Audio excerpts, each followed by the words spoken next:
through here and goes through this shiny tissue that you see here.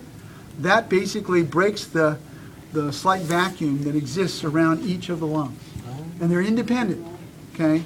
And so now they've been totally torn, but this is one of the boundaries that holds them together right here. That's part of that serous membrane. And there was one on the other side as well. So if that happens with the bullet, their lung collapses and there's no repairing. That's called pneumothorax. There's no repairing that.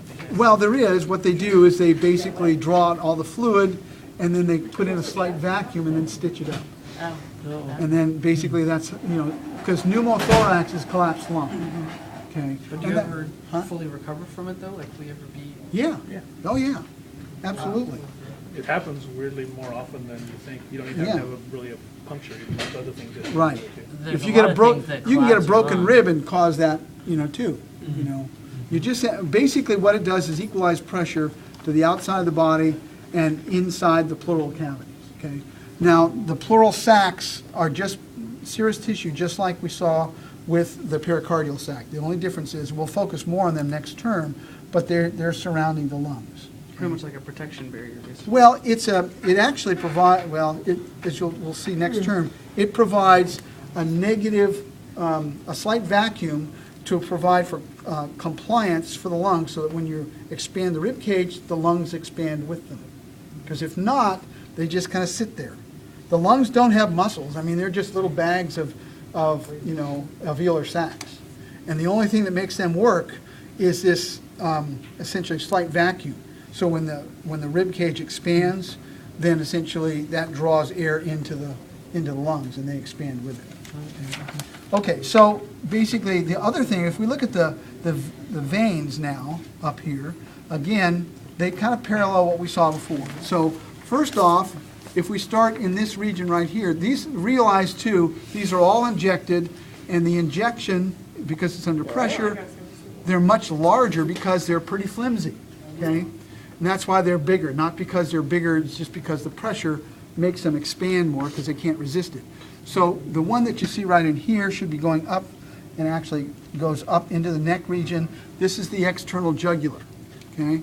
And then the other one that's below that, which goes into the armpit, because it's in the armpit, that's a clue. It's called the axillary vein, right? And so, and actually just right below that, once you're in the armpit and you've got the artery in there, then you have the axillary artery. So axilla is armpit, okay? The other thing that's apparent when you're in the axilla is a band, a whole packet, this large band of fibers, white fibers. What? What do you think it is? Brachial plexus. Yeah, you heard me say that. So, and that's the brachial plexus that we talked about earlier in the term. That we didn't, so now you can see it for real. And this basically is a major plexus up here, that basically innervates all of the arm and shoulder region. Okay, you see that? Okay, so that's a nice landmark. So when the jugular and the axillary vein come back together, they form the brachiocephalic veins. And so they're right here. Brachiocephalic veins are kind of like the arms of the Y, okay? They're bringing blood back down from the head and the arms back down towards the heart. And when they fuse together to form this major structure, then this is this superior vena cava. Again, a much larger structure that's bringing blood into the right atrium, which I think now we might be able to see. Just move this around a little bit. So here's the right, I'm just going to pull this towards me. Here's the right atrium here, and if you look right down in the back as this goes down, that's where it goes in from the top. It's the top end. See that? So that's the superior vena cava coming in from the top. The inferior vena cava is coming in from the bottom. So in order, it's all there, but you can also see it up here. If I lift this guy, so on. Of course, it was easier when this was intact, but that's okay. So if I lift this and hold the pericardial sac, you can see this large vessel right here. See if I can clear that out just a little bit. That's coming up from the bottom, okay? This is just put my probe under it to kind of stretch it a little bit. That's the inferior vena cava as it comes into the right ventricle from the bottom. Okay? So that's the same vessel, though it passes through the diaphragm. It goes underneath all the viscera Is that down the here. stomach right there? What, this? That This big is the old- stomach. This is the liver, that's the diaphragm. Basically, here's the spleen, and this is the greater omentum right here. We'll deal with that next term, okay? And then this is the descending colon, okay? So basically, when you get into the abdominal cavity, you can still find, just like we had before, the abdominal aorta. There's a major, there it is right here. You just lift up there, and right next to it, you can see the inferior vena cava, okay?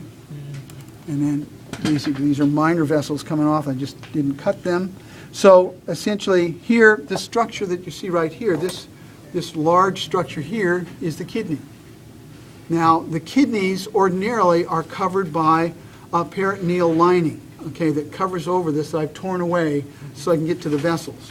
If I take all the viscera and flip them over to the other side, so you can see what it is in, without being exposed, here's the other kidney. Okay, so it's totally covered. Right. Okay? And that covering that you see there, that shiny covering, is called the parietal peritoneum. Now, again, up in the thoracic area that covered the wall, it was parietal pleura. So parietal means it's on the wall side, okay?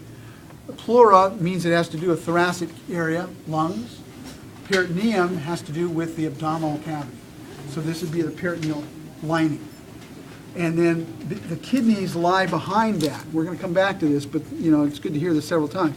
You notice the kidneys are behind this tissue. And so the term for that is retroperitoneal, behind the peritoneal lining. Okay? And so